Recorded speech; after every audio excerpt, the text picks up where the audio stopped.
Hello friends, मैं हूं ज्योति सिंह और आप देख रहे हैं सक्सेस पथ। आज की इस वीडियो में हम रेलवे ब्रिज एंड टनल की जो हमारी सीरीज चल रही है सिविल इंजीनियरिंग के 5th सेमेस्टर के स्टूडेंट के लिए, तो इसमें हम नेक्स्ट चैप्टर को कवर करने वाले हैं जिसका नाम है piers abutment and wing walls.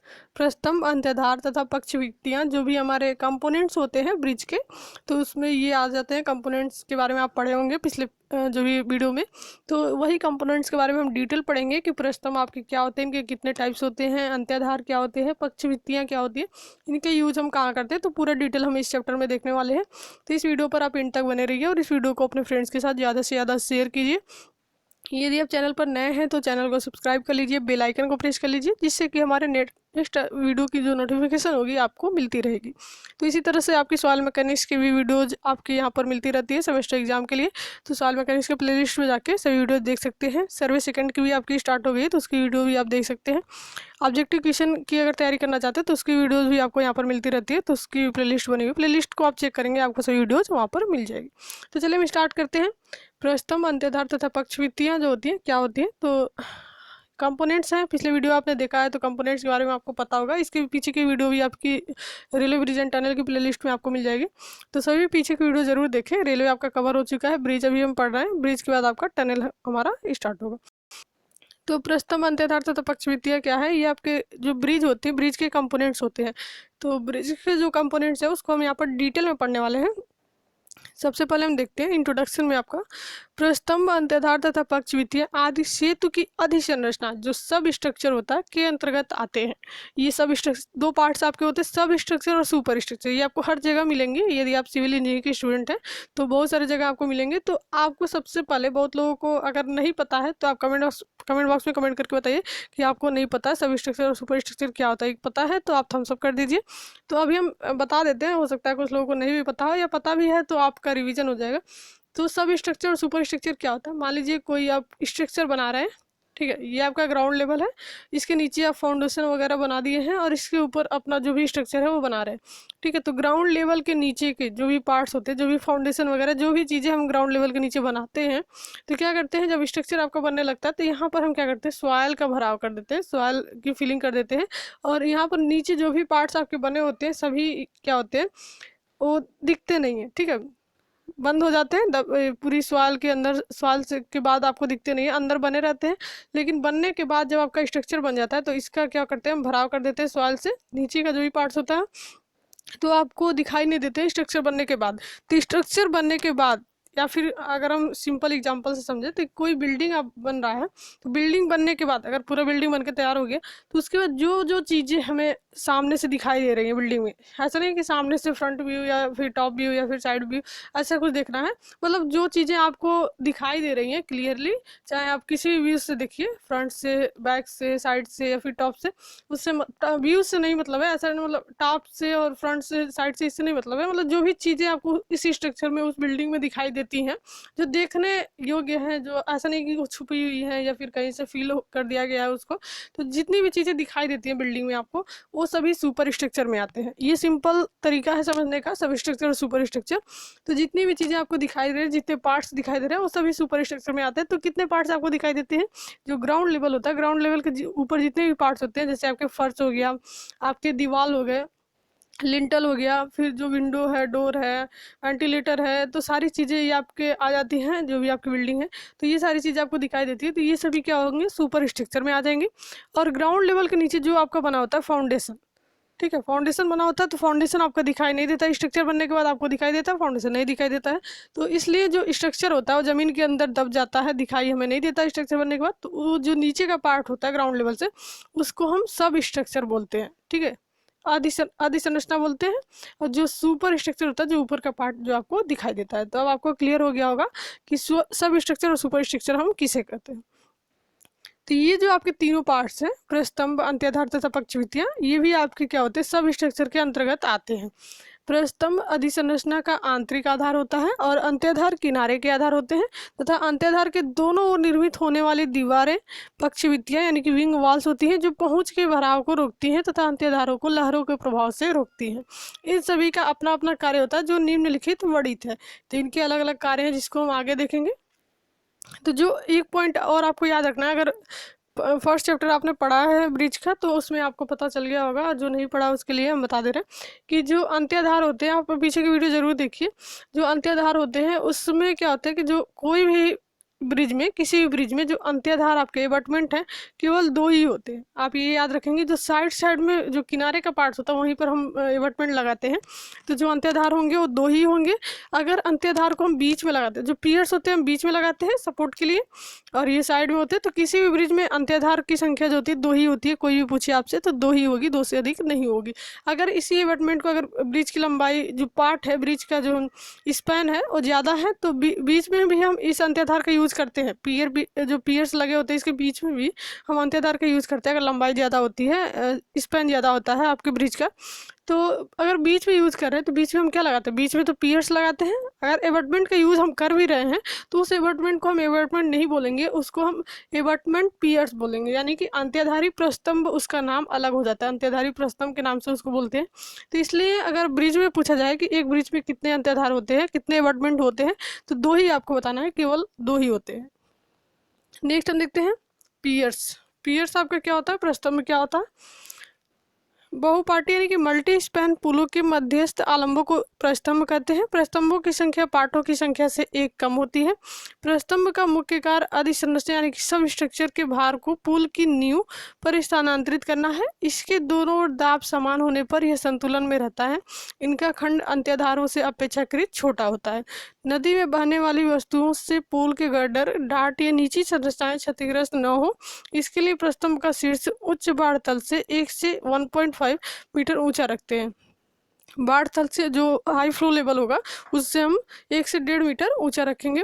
प्रस्तंभ के ऊपर आरसीसी की टोपी दी जाती है जिससे कि संरचना का भार अच्छी तरह से आ सके।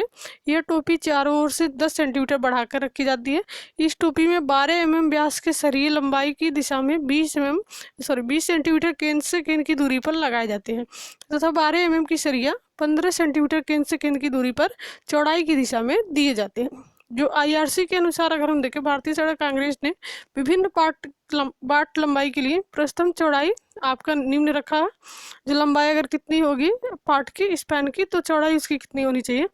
तो प्रस्तंभ शीर्ष चौड़ाई 3.5 तक के लिए, 3.5 मीटर तक के लिए 60 रखा है, 60 सेंटीमीटर। 3.5 से 5.5 के लिए आपका 70। यहाँ पर देख सकते हैं 5.5 से 7.5 के लिए 80 और 7.5 से 10 के लिए 90। तो ये आपका विभिन्न पार्ट जो आपका मीटर में दिया है, तो उसके लिए ये चौड़ाई, शीर्ष चौड़ाई है सेंटीमीटर में, प्रस्तंभ शीर्ष चौड़ाई। नेक्स्ट हम देखते हैं प्रस्तंभों का वर्गीकरण। प्रस्तंभ को मुख्यतः 2 भागों में हम बांट सकते हैं जो निम्नलिखित है। जो पियर्स है उसको 2 पार्ट्स में हम डिवाइड किए, क्लासिफिकेशन किए इनका। पहला आपका सॉलिड पियर्स और दूसरा आपका ओपन पियर्स। क्या होता है ये? पहला आपका सॉलिड पियर्स है ठोस प्रस्तंभ। तो पानी के तेज प्रवाह वाले स्थानों पर ठोस प्रस्तंभ बनाए जाते हैं। जहाँ पर तेज प्रवाह होता है वहाँ पर हम सॉलिड पियर्स बनाएंगे। चूंकि ये चिनाई की दीवार के समान ठोस होते हैं इसलिए इन्हें ठोस प्रस्तंभ कहते हैं। नदी प्रवाह के प्रभाव को कम करने के लिए इनके सिरों की विभिन्न आकृतियों का बनाया जाता है। नदी के प्रति प्रवाह की ओर के सिरे को पनकट और तथा अनुप्रवाह वाले सिरे को पनमिल कहते हैं। जो आपका प्रति प्रवाह होता है उसके सिरे को हम पनकट बोलते हैं, कट वाटर, और अनुप्रवाह वाले सिरे को हम पनमिल बोलते हैं, जो आपके ठोस प्रस्तंभ के सिरे होते हैं। ठोस प्रस्तंभ भी मुख्यतः निम्न प्रकार के होते हैं। पहला आपका चिनाई प्रस्तंभ, masonry piers, concrete piers, dump well piers और आपके सेलुलर पियर्स। तो आपके जो ठोस प्रस्तंभ थे, 2 मेन तो आपके 2 है, ठोस और खुला। तो ठोस के भी कई पार्ट्स होते हैं जो आपके इसके नाम से स्पष्ट है। जैसे चिनाई आपका है तो पत्थर या ईंटों की चिनाई से अगर बनाते हैं तो इसको हम प्रस्तंभ चिनाई, जो आपके प्रस्तंभ होते हैं चिनाई प्रस्तंभ कहलाएंगे। इनका निर्माण बहुत ही सरल होता है। यह काफ़ी भारी व दृढ़ एवं कम ऊंचाई में उपयुक्त रहते हैं। यह तैरते पदार्थों, हिमखंडों आदि से सुरक्षित रहते हैं। नेक्स्ट हमारा कंक्रीट। यदि कंक्रीट का बनाएंगे तो आपका कंक्रीट प्रस्तंभ कहलाएगा। चूंकि इनकी सामर्थ्य बढ़ाने के लिए इसमें इस्पात की छड़ें डाली जाती हैं इसलिए इन्हें प्रबलित सीमेंट कंक्रीट प्रस्तंभ भी कहते हैं। यह अत्यधिक भार के लिए बनाते हैं। ये भी 2 प्रकार, पहला आपका तत्स्थानिक और दूसरा आपका पूर्व निर्मित। नेक्स्ट हमारा है खुले प्रस्तंभ। ओपन पियर्स क्या होते हैं? तो खुले प्रस्तंभों का मध्य भाग खुला होता है। इनका मध्य भाग क्या होगा? खुला होगा, जिससे नदी का पानी प्रवाहित हो सकता है। पुल के दोनों ओर के मुख्य गर्डरों के अलग अलग पाए खड़े कर उनको क्षैतिज अथवा तिरछे अवयवों से जोड़ दिया जाता है। जिससे उनकी पार्श्व दृढ़ता बनी रहती है और ये काफ़ी आकर्षक भी लगते हैं। खुले प्रस्तम मुख्यतः निम्न प्रकार के हो सकते हैं, परंतु हम केवल प्रथम 2 के बारे में ही बात करेंगे। आपके निम्न टाइप्स दिए गए हैं 5 टाइप, जैसे बेलनाकार, अंत्यधारी प्रस्तम, कालम प्रस्तम, पाइल प्रस्तम और मंचिका प्रस्तम। लेकिन हमको 2 ही के बारे में पढ़ना है यहाँ पर आपके जो सिलेबस में है, बेलनाकार प्रस्तम और अंत्यधारी जो एबटमेंट पियर होता है। एबटमेंट पियर का आपका ज़्यादा यूज होता है, बहुत ही इंपॉर्टेंट है ये एबटमेंट पियर, और इस टर्म को जानना आपके लिए बहुत जरूरी है, इसको याद रखिएगा, एग्जाम में ये बार बार पूछा जाता है। तो देखिए यहाँ पर खुला प्रस्तम दिखाया गया है कि खुला प्रस्तम जो आपका होता है, 2 हम यहाँ पर मध्य भाग खुला रहता है जिससे नदी का पानी प्रवाहित होता है। पुल के दोनों ओर क्या करते हैं, मुख्य गर्डर के अलग कर देते हैं। जैसे यहाँ पर 2 मुख्य गर्डर लगा दिए और क्या करते हैं, इनको क्षैतिज तथा तिरछे अवयव से जोड़ देते हैं। जैसे यहाँ पर जोड़ दिए क्षैतिज और तिरछे अवयव से, जिससे उनकी पार्श्व दृढ़ता बनी रहती है और ये काफ़ी आकर्षक भी लगते हैं। ये आपका रेलिंग है, ये आपका पैदल मार्ग है और ये आपका सड़क मार्ग है। ये आपके गर्डर लगे हुए हैं दोनों, यहाँ पर बियरिंग लगी हुई है। यहाँ पर देख सकते हैं ये आपका स्तंभ है, ये इस्पात का आपका लगा हुआ है। कंक्रीट भरे सिलेंडर, जो इस्पात का सिलेंडर है ये आपका सिलेंडर है, इसमें कंक्रीट भरा हुआ है, ये नदी का तल है। तो इसमें से 2 के बारे में हमको बात करना है, बेलनाकार और अंत्यधारी प्रस्तम। तो सबसे पहला आपका बेलनाकार प्रस्तम है, उसको हम देख लेते हैं। बेलनाकार प्रस्तम इस्पात की 2 खोखले सिलेंडर की सहायता से बनाया जाता है। इन इस्पात के खोखले सिलेंडर में कंक्रीट भरकर इस्पात बंधकों के द्वारा जोड़ दिया जाता है। सिलेंडर के शीर्ष पर बियरिंग लगाकर मुख्य गर्डर टिका दिए जाते हैं। यहाँ पर बियरिंग लगी हुई है। नदी में पानी का वेग अधिक होने पर या पुल संरचना में घुमाव होने पर इनका प्रयोग किया जाता है। दूसरा हमारा अंत्यधारी प्रस्तम क्या है, इसके बारे में हमको अच्छे से समझना, अच्छे से पढ़ना है। तो अंत्यधारी प्रस्तम आपका क्या होता है, डिटेल हम देखेंगे।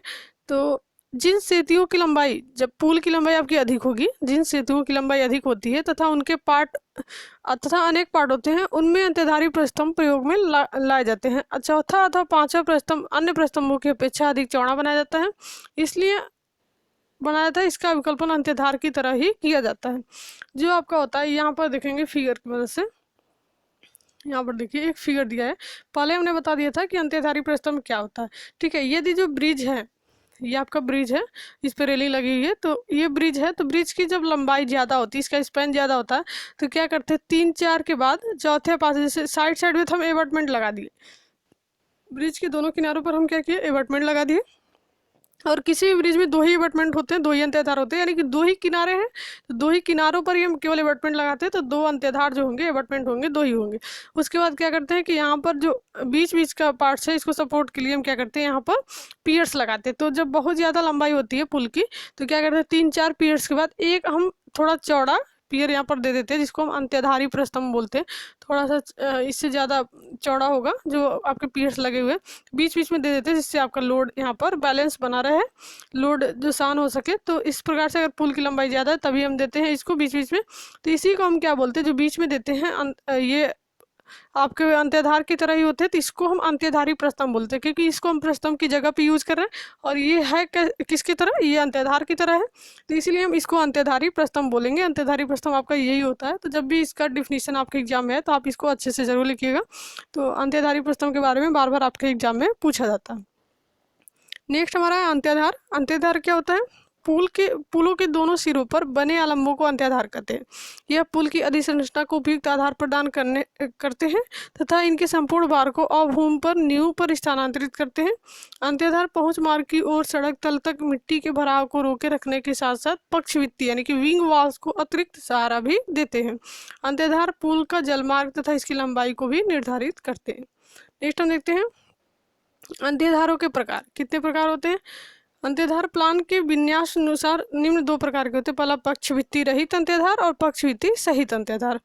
तो दोनों को हम देखते हैं। पहला आपका जो रहित है, पक्षवित्ती रहित, इस प्रकार के अंत्याधारों में सिरों पर पक्षवित्ती नहीं बनाई जाती है। यह अंत्याधार उन परिस्थितियों में बनाए जाते हैं जहाँ नदी के किनारे बहुत दृढ़ होते हैं, जल वेग बहुत कम होता है तथा पहुंच मार्ग में मिट्टी भराई कम हो। इसका मतलब क्या है कि जब आपका मिट्टी का कटान नहीं होता है, जैसे जो जल उसमें होता है, जल का वेग बहुत कम होता है, बहुत ज़्यादा वेग नहीं होता है, तो उससे क्या होगा, मृदा नहीं कटेगी। तो इस प्रकार से अगर वहाँ मृदा कटने का डर नहीं होता तो वहाँ पर हम पक्षवित्ती नहीं बनाते। पक्षवित्ती क्यों बनाते, विंग वॉल कि जो मृदा का भराव रहता है साइड साइड में, तो वहाँ पर मृदा का कटाव ना हो, तो इसलिए हम पक्षवित्ती बनाते, विंग वॉल्स बनाते। तो नदी के किनारे जब दृढ़ होंगे, जल वेग बहुत कम होगा तथा पहुंच मार्ग में मिट्टी भराव कम होगा, तो परंतु ऐसी स्थिति में सड़क अथवा रेल मार्ग के भराव के पार्श्व और ढालों पर कुछ दूरी तक ईंट पत्थर की पिचिंग कर देनी चाहिए। जब आपका विंग वाल्स नहीं बनाते हैं तो ईंट वगैरह डाल के या पत्थर की पिचिंग कर देते हैं साइड साइड में। ये 3 प्रकार के होते हैं, सीधा अंत्यधार, टी प्रकार का अंत्यधार और वक्रित या खोखला अंत्यधार। सीधा आपका क्या होता है कि सीधा अंत्यधार सदा सीधा एवं चतुर्भुजाकार होता है। यह निम्न चित्र द्वारा दर्शाया गया है, यहाँ पर देख सकते हैं फिगर में।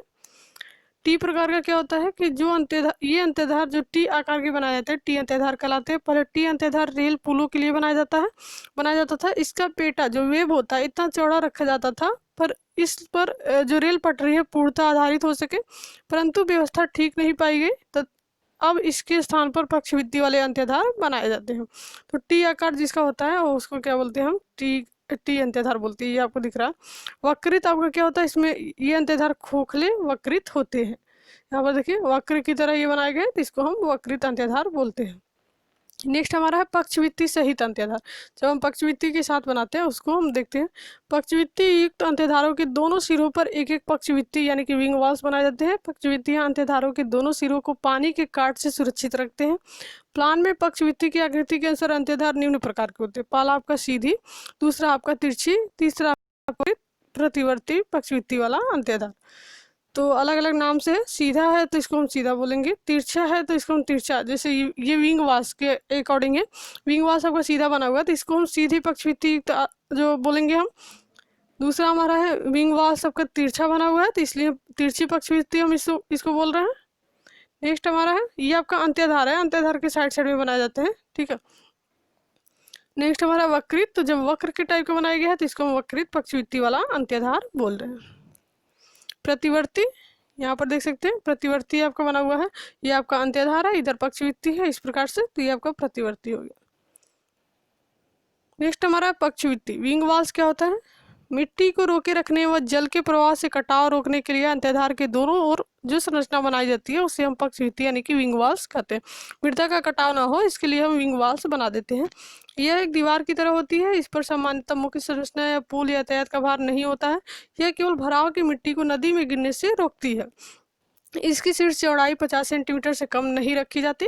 पक्षवित्ती के निम्नलिखित उद्देश्य, पहला आपका सेतु के नीचे के प्रवाह को सहज रखना और दूसरा आपका है कि नदी के पानी को अंत्यधार के सिरे पर सीधी टक्कर देने से रोकती है और पहुंच मार्ग को कटने से बचाती है।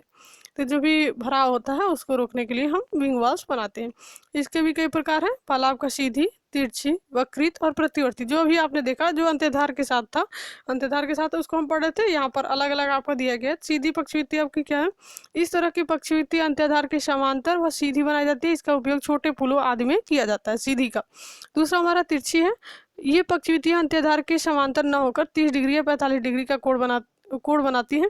इनका उपयोग नदी के पुलों आदि में किया जाता है। इनसे पुल के नीचे जल का प्रवाह शांत रूप से होता है। तीसरा आपका है वक्रित।